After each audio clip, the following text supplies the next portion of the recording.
Mnogo smo govorili o uzgoju mrkve, prihrani i održavanju nasada. Iako je ova godina bila izazovna za uzgoj svog drugog povrća, za mrkvu je, barem kod nas, bilo idealno. Ukoliko ste slijedili naše savjete, vjerujem da je rezultat više nego zadovoljavajući. Svima je poznato da nema dobre supe niti bilo kakve čorbe bez mrkve. Ova povrtlarska korijenasta kultura koja se smatra odličnom za popravljanje vida, jačanje imuniteta i sprječavanje karijesa, čest je izbor proizvođača povrća. No, postavlja se pitanje kako znati kada je pravo vrijeme da se izvadi mrkva iz zemlje. Kao i uvijek dosad, mislim da na vrijeme donosimo i ovaj savjet, pa ukoliko želite podržati naš rad, zapratite naš kanal, a klikom na znak zvonca dobivati ćete i redovne obavijesti o svakom novom videu kako ne bi propustili ni jedan važan savjet.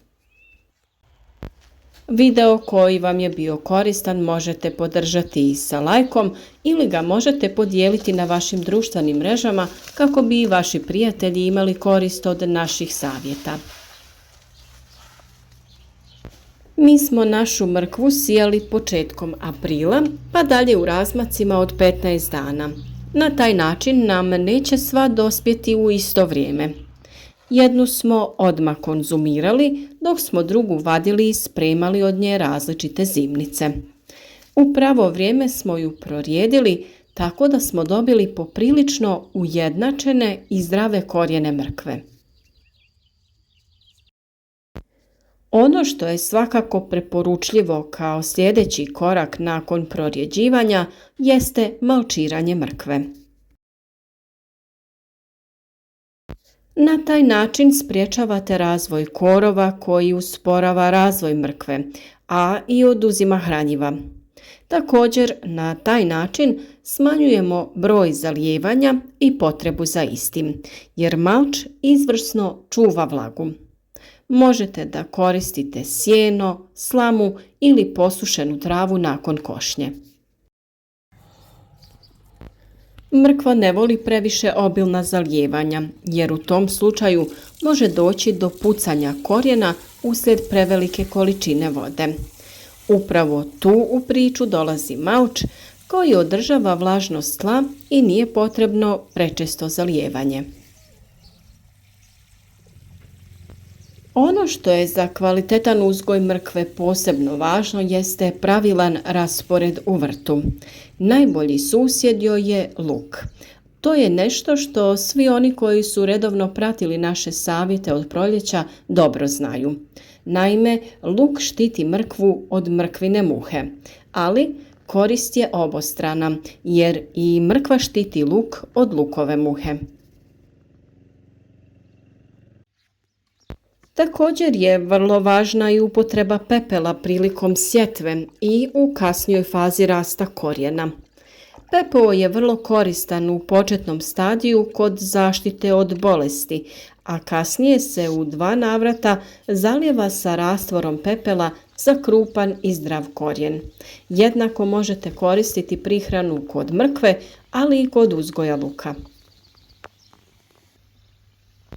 O svemu ovome naravno da detaljno imate posebne video savjete koje možete potražiti na našem kanalu i malo bolje poslušati o čemu se radi i kako da ostvarite obilne prinose mrkve.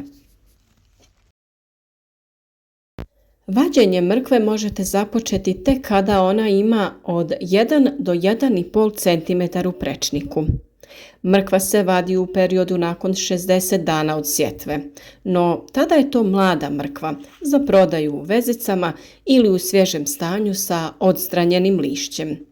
A nakon 120 dana nastupa puna tehnološka zrelost mrkve. Znate da je nastupila puna tehnološka zrelost kada se vanjski listovi u lisnoj rozeti osuše, požute i fiziološki odumiru. To znači da je izvršen transport hranjivih materija iz listova u zadebljali korijen. Upravo ta mrkva je pogodna za duže čuvanje.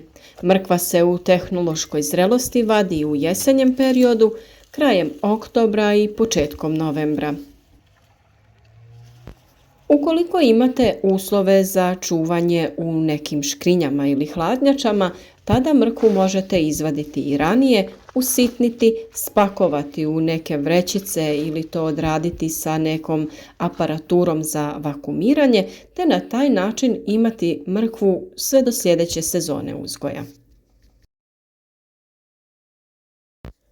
Ako se zakasni sa vađenjem, moguće je da ponovno krene vegetacija, to jest pojava novih listova, naročito ako su prisutne padavine.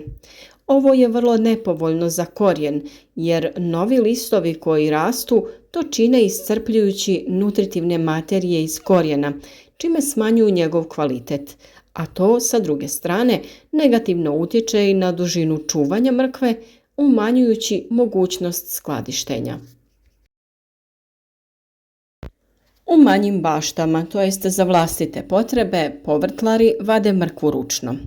Savjet je da se to radi tako što se uhvati lisna masa mrkve i polako se čupa okretanjem mrkve u jednu pa u drugu stranu.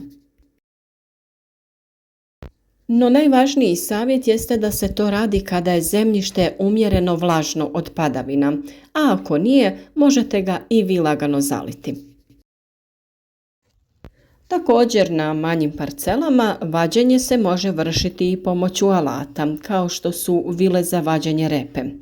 Vadi se i namjenskim vadilicama, ali je prethodno potrebno odstraniti lišće. Vađenje vadilicama se vrši kada je zemljište suše i nije vlažno vrijeme. Veće površine rade se sa kombajnom za vađenje mrkve. U tom slučaju se lišće ne odstranjuje. A kada se ne posjeduje navedena mehanizacija, mrkva se vadi pomoću jednobraznog pluga, kome se skinu plužne daske. Ova mašina zahvata jedan red sa biljkama i baca mrkvu na stranu. S obzirom da je zemlja bila vlažna, na mrkvi će naravno biti ostataka zemlje. Vi ju možete ostaviti nekih sat do 2 vremena u hladu da se lagano prosuši kako bi se što lakše sa nje uklonili ostaci zemlje. Ukoliko ćete je skladištiti na način da ćete ju ostaviti u nekim gajbama ili slično, važno je da mrkvu prije toga ne perete, samo uklonite ostatke zemlje i lagano ju očistite. Sa druge strane, ukoliko želite da ju skladištite u škrinju u duboki zamrzivač, tada je važno da ju temeljito operete sa mlazom vode i da pritom koristite četkicu sa kojom ćete ukloniti sve zaostatke zemlje na korijenu. U jednom od naših narednih videa dati ćemo vam savjete kako je to najlakše spremiti mrkvu kako bi ona cijelu zimu ostala svježa i da ju možete koristiti kada god vam zatreba. Naravno, u narednom periodu donosit ćemo vam i sve druge savjete kao i do sada i nadamo se da ćete ostati s nama, biti naša podrška kao i cijelu ovu sezonu uzgoja. Iako nam se približava jesen, mnogo je poslova koje trebamo obavljati u našem vrtu, također ćete od nas dobiti i savjete kako da održavate vaše voćke i još mnogo toga. Svi vaši komentari ispod naših videa mnogo nam znače, a vjerujem da su i vama korisni naši odgovori kada postavite pitanje koje vam je važno u uzgoju biljaka. Zato se nadamo da ćete i u narednom periodu da nam pišete, postavljate vaša pitanja ili date prijedlog koju temu da obradimo u jednom od narednih videa. Bliži se i jesenja sjetva raznog zelenog povrća koje će svakako dobro doći tokom zimskih dana za podizanje imuniteta i održavanja zdrave ishrane. Donijeti ćemo vam različite savjete kako i vi u vašim vrtovima možete uzgojiti različito zeleno povrće, kako ga prihranjivati i zaštititi od hladnoće. Nadamo se da ćete i u narednom periodu biti sa nama.